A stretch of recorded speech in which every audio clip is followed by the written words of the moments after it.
So really quickly, before we get into the rest of the demos, I'm Lawrence. I write a blog called Sexy Widget. I'm the CEO of a consumer rating company that depends on widgets called rateitall.com as well.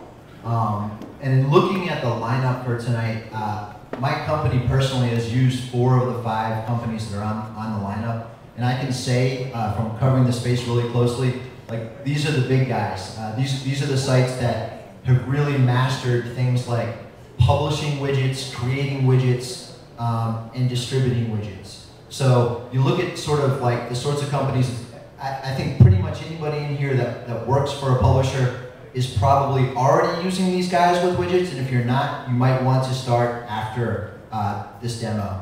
So just a couple quick notes on the companies.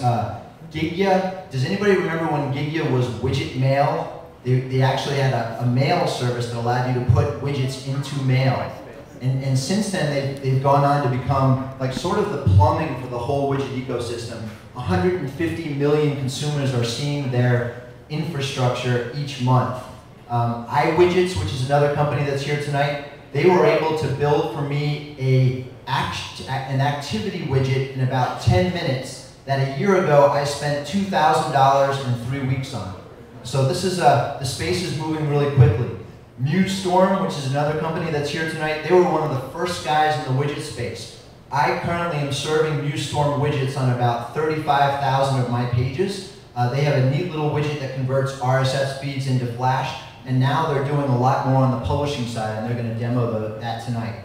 Zembly is the one company that I have not tried tonight, and they are not public yet, but they're coming out of Sun, and they are not only helping you create social applications, the development of those applications is social. So that's sort of wild as well. And finally, Widgetbox is a company that was one of the really early innovators in the space. I think they were the first company to raise venture money in the widget space. And they're going to talk a little bit about how distribution of widgets is not just buttons. They have probably the nicest gallery of widgets. And if you do a search on Google for anything widget, you're probably going to find a Widgetbox page. So I think we have a fantastic lineup tonight, and with that, let's get into it. Let's start off with EL from Gigya.